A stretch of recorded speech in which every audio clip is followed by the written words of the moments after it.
विस्तार पूर्वक अध्ययन करने के बाद आपकी जन्म कुंडली की लग्न राशि और ग्रहों का प्लेसमेंट, ग्रहों की युति, परस्पर दृष्टि तथा विंशोत्तरी महादशा और वर्तमान गोचर को देखते हुए आपको देवी जी की किसी भी स्वरूप की उपासना करनी चाहिए तथा शुक्रवार को आधे दिन का व्रत रहना चाहिए।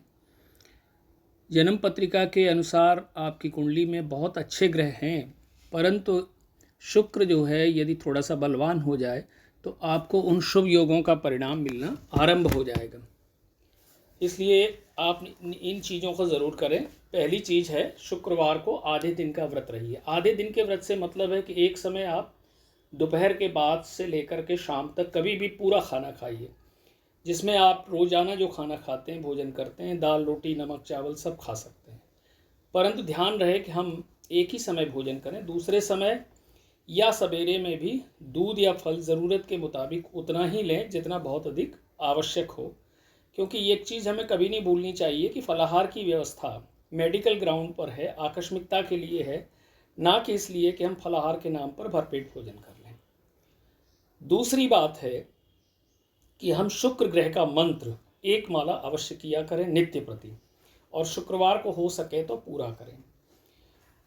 मंत्र का जाप की संख्या कितनी होनी चाहिए? कुल 16,000 मंत्र, अर्थात यदि हम 16,000 मंत्र संख्या को, जो माला जिससे जपते हैं वो 108 दाने की होती है, और उससे भाग देते हैं तो 149 मालाएं बनती हैं। तो ज़रूरी नहीं कि हम एक ही दिन में या निर्धारित समय में ही करें। हाँ, इतना ज़रूर ध्यान रहे कि हम कभी जब माला का जाप एक बार शुरू कर दिए तो कम से कम एक माला रोज करें, किसी दिन का गैप ना हो। तो वो मंत्र कौन सा है? सबसे सरल वाला मंत्र ले लीजिए। यूं तो इसके 5-6 मंत्र होते हैं, पर सबसे सरल बीज मंत्र है ओम शुम शुक्राय नमः। ओम शुम शुक्राय नमः। इस तरह से इस मंत्र का जाप जो है वो धीरे धीरे करते रहें, और पूरी संख्या जब हो जाए, 149 माला हो जाए, अर्थात 16,000 मंत्र हो जाएं, तो आप उसे बंद यानी विश्राम भी दे सकते हैं, अथवा एक माला निरंतर करते रह सकते हैं। इसके साथ ही साथ आपको दुर्गा जी की आरती और दुर्गा चालीसा इसका रोजाना पाठ करना चाहिए। मान लीजिए आप देवी के किसी भी स्वरूप जिसमें श्रद्धा रखते हैं उनकी पूजा कर सकते हैं। कोई शारदा माता की रखता है तो शारदा चालीसा और माता शारदा की आरती, या विंध्यवासिनी में करते हैं, या ललिता त्रिपुर सुंदरी में करते हैं, जो जिसमें श्रद्धा हो, परंतु देवी के ही स्वरूप की आराधना करें। तो उसके लिए हमें उनका चालीसा और उनकी आरती डेली करना चाहिए, नित्य प्रति करना चाहिए।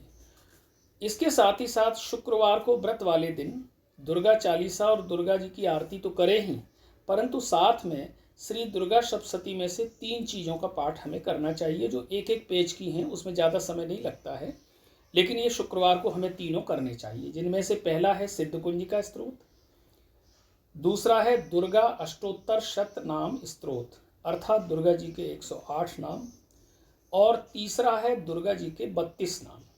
इन तीनों का हमें शुक्रवार को अवश्य पाठ करें। हाँ, यदि किसी की श्रद्धा है और उसके पास समय है तो वो इन तीनों का पाठ भी रोजाना कर सकते हैं। तो इस तरह से वो नित्य प्रति दुर्गा चालीसा, दुर्गा जी की आरती और ये 3 मिलाकर के कुल 5 पाठ कर सकते हैं। लेकिन अगर समय का अभाव है तो सिर्फ चालीसा और आरती डेली करें। सिद्ध कुंजिका, दुर्गा जी के 108 नाम और 32 नाम सिर्फ शुक्रवार को व्रत वाले दिन करें। इसके साथ ही साथ ये तो हमने ग्रह के लिए ओम शुम शुक्राय नमः मंत्र का जाप किया। अपनी इष्ट देवी को प्रसन्न रखने के लिए, उनसे मनोवांछित फल प्राप्त करने के लिए, उनसे सभी प्रकार की परेशानियों से बचने के लिए, जिनमें शनि की 7.5 विंशोत्तरी महादशा, ये सब बुरी चीज़ें भी शामिल हैं, तो हमें उनका एक नवान पारायण मंत्र जो हम सभी जानते हैं, जो सिद्ध कुंजिका में आता है, उसकी अर्धाली, वो करना चाहिए। कम से कम एक माला रोज करिए, बहुत ज़्यादा समय नहीं लगेगा, मुश्किल से 2 मिनट से भी कम समय लगता है। और वो मंत्र है ओम ऐं ह्रीं क्लीं चामुंडाय विच्चे। ओम ऐं ह्रीं क्लीं चामुंडाय विच्चे। इस मंत्र का जाप कोई निर्धारित जप संख्या नहीं है।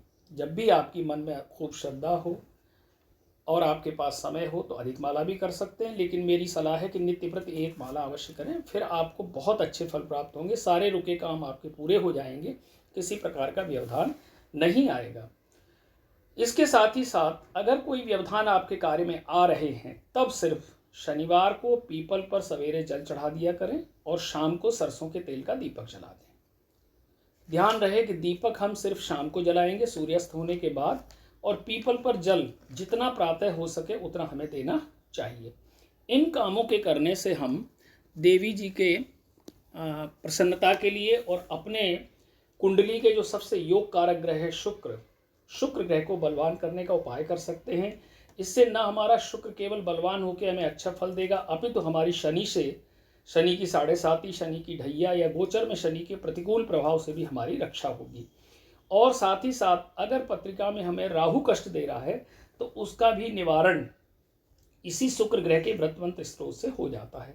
इस तरह से शुक्रवार का व्रत मंत्र स्त्रोत करके हम सभी प्रकार के अच्छे फलों को प्राप्त कर सकते हैं।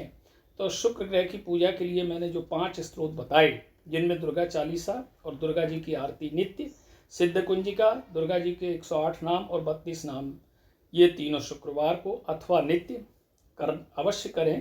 तो अगर मान लीजिए इनको आपको उच्चारण करने में असुविधा है और आपके मन में एक भाव है कि यदि गलती हो जाएगी तो बुरा फल मिलेगा, ये बिल्कुल मन से निकाल दीजिए।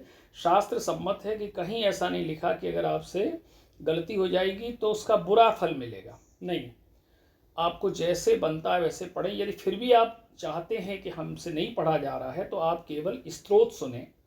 आजकल सभी प्रकार की मल्टीमीडिया में सुविधा है, अपने मोबाइल में ही यूट्यूब के माध्यम से दुर्गा चालीसा, दुर्गा जी की आरती, सिद्ध कुंजिका और दुर्गा जी के 108 नाम और 32 नामों को चला करके उनका श्रवण भी कर सकते हैं। इस तरह से लाभ प्राप्त कर सकते हैं, परंतु इन चीज़ों को आपको करना चाहिए और नियम पूर्वक श्रद्धा से करेंगे, लाभ होगा।